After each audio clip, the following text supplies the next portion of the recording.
জর্ডানে মার্কিন ঘাঁটিতে ইরানের ক্ষেপণাস্ত্র হামলার পর অগ্নিগর্ভ মধ্যপ্রাচ্য। এ ঘটনায় কঠোর প্রতিশোধের হুঁশিয়ারি দিয়েছেন মার্কিন প্রেসিডেন্ট ডোনাল্ড ট্রাম্প। অন্যদিকে ইরানি প্রেসিডেন্ট মাসুদ পেজেশকিয়ান দেশবাসীকে শত্রুর বিরুদ্ধে ঐক্যবদ্ধ হওয়ার ডাক দিয়েছেন। সংঘাতের ভয়াবহ প্রভাব পড়ছে বিশ্ব অর্থনীতিতে। বিস্তারিত জানাচ্ছেন শিহাব ইসলাম।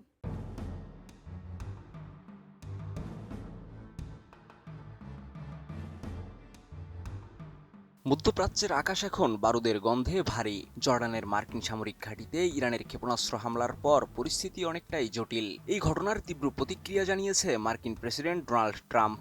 ইসরায়েলি প্রধানমন্ত্রী বেনিয়ামিন নেতানিয়াহুর সঙ্গে বৈঠকে তিনি ইরানকে বড় শিক্ষা দেওয়ার হুমকি দেন। কাতার ভিত্তিক একটি আন্তর্জাতিক সংবাদ সংস্থা আল জাজিরার খবরে বলা হয়েছে, মার্কিন প্রেসিডেন্ট এখন অত্যন্ত কঠোর অবস্থানে।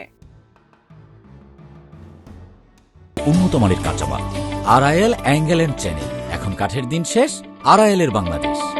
পাল্টা হুঁশিয়ারি দিতে সময় নেয়নি ইরানও। তেহরান থেকে পাওয়া তথ্যের বরাত দিয়ে আল জাজিরা বলছে, ইরানের প্রেসিডেন্ট মাসুদ পেজেশকিয়ান দেশবাসীকে শত্রুর মোকাবিলায় অবিচল থাকার আহ্বান জানিয়েছেন।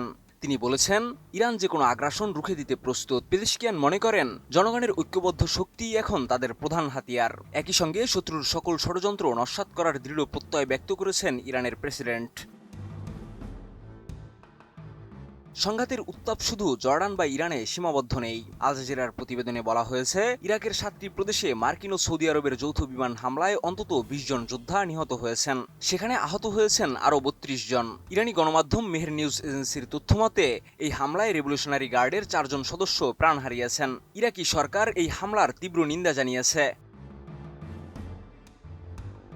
এদিকে হরমুজ প্রণালীতে বাড়ছে অস্থিরতা। 3টি তেলবাহী ট্যাঙ্কার আটকে দিয়েছে ইরানের রেভলিউশনারি গার্ডের নৌবাহিনী। আন্তর্জাতিক জলসীমায় মার্কিন খবরদারি আর মেনে না নেওয়ার ঘোষণা দিয়েছে তেহরান। এরই মধ্যে ওমানের দেওয়া মধ্যস্থতা প্রস্তাব নাকচ করে দিয়েছে দেশটি। তারা এখন এই সমুদ্রপথকে নিজের নিরাপত্তার প্রধান অস্ত্র হিসেবে দেখছে বলে মন্তব্য করা হয়েছে বিশ্ব গণমাধ্যমগুলোতে।